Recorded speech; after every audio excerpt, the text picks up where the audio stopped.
Hello everyone, এখন বাজছে সকাল 7টা। আর আমরা আজকে যাচ্ছি সিউড়ি থেকে 22 কিলোমিটার দূরেই রয়েছে বক্রেশ্বর ধাম। আর আমার যেহেতু বেবি ডেলিভারি হয়েছে, তারপর আমার আর আঁতুড় কাটার জন্য যে একটা গঙ্গা স্নান করা হয় সেটা আমার আর হয়নি। তাই ভাবলাম আমার বাচ্চা যখন 4 মাস বয়স হবে তারপর আমরা যাব। আমাদের বাড়ির পাশেই মানে সিউড়ির পাশেই রয়েছে 22 কিলোমিটার দূরেই বক্রেশ্বর ধাম। এটা একটা 51 শক্তিপীঠের মধ্যে একটা। তো আমরা সকালবেলায় এদিকে রওনা দিয়েছি বক্রেশ্বর ধাম। আর এই বক্রেশ্বর ধামের যেটা মূল আকর্ষণ সেটা হচ্ছে এখানে 12 মাসই মাটির তল থেকে উষ্ণ প্রস্রবণ জল থাকে। আর এখন যেহেতু শীতকাল চলছে তাই আমরা এই শীতকালেতেও এই উষ্ণ প্রস্রবণ জলে আমরা স্নান করতে পারবো। তো আমরা এদিকে চলে এসেছি, গাড়ি পার্কিংয়ে রাখা হয়ে গেছে। তারপর যথারীতি আমরা 5 টাকা আগে ছিল, এখন 10 টাকা টিকিট করেছে এক একজনাকার। টিকিট নিয়ে আমরা যথাযথভাবে উষ্ণ প্রস্রবণ স্নানাগারের দিকে রওনা দিলাম।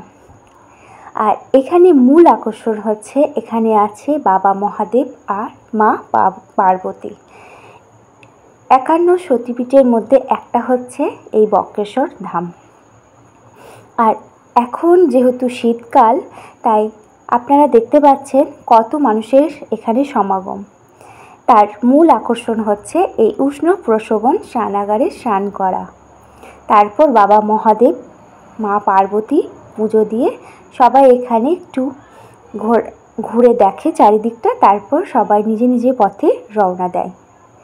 আর এখন এটা একটা ট্যুরিস্ট স্পট পরিণত হয়েছে।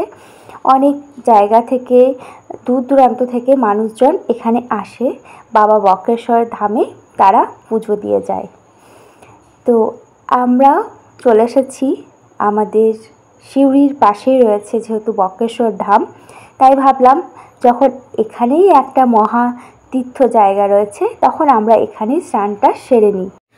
আর আমাদের এই বীরভূমের বেশিরভাগই মানুষ যখন আঁতুড় কেটে ওঠে বা আরও অন্যান্য আচার অনুষ্ঠান যখন তাদের বাড়িতে থাকে, তখন তারা সামনেই যেহেতু বক্রেশ্বর ধাম একটা বড় তীর্থস্থান, তো আমরা এখানে এসেই শুদ্ধ হয়ে যাই। এখানে রয়েছে মোট 7টি কুণ্ড। আর এই 7টি কুণ্ডতেই 12 মাসই গরম জল মাটি থেকে বের হয়। এটাই হচ্ছে এখানে ভগবানের একটা মাহাত্ম্য। আর এই যে আমরা যেখানে স্নান করলাম সেটা হচ্ছে পাপহারা ধারা গঙ্গা। তাছাড়া আরও এখানে কুণ্ডগুলো রয়েছে, সেগুলোর নাম বললাম না। তো সামনেই যে কুণ্ডটা রয়েছে এই কুণ্ডটা হচ্ছে মহাকুণ্ড। তো এই মহাকুণ্ড থেকে আমরা জল নিয়ে নিলাম। আর এই যে বিশাল বড় সবাই বাবা মহাদেবের দর্শনের দেওয়ার জন্য, পুজো দেওয়ার জন্য সবাই এখানে ভিড় জমিয়েছে।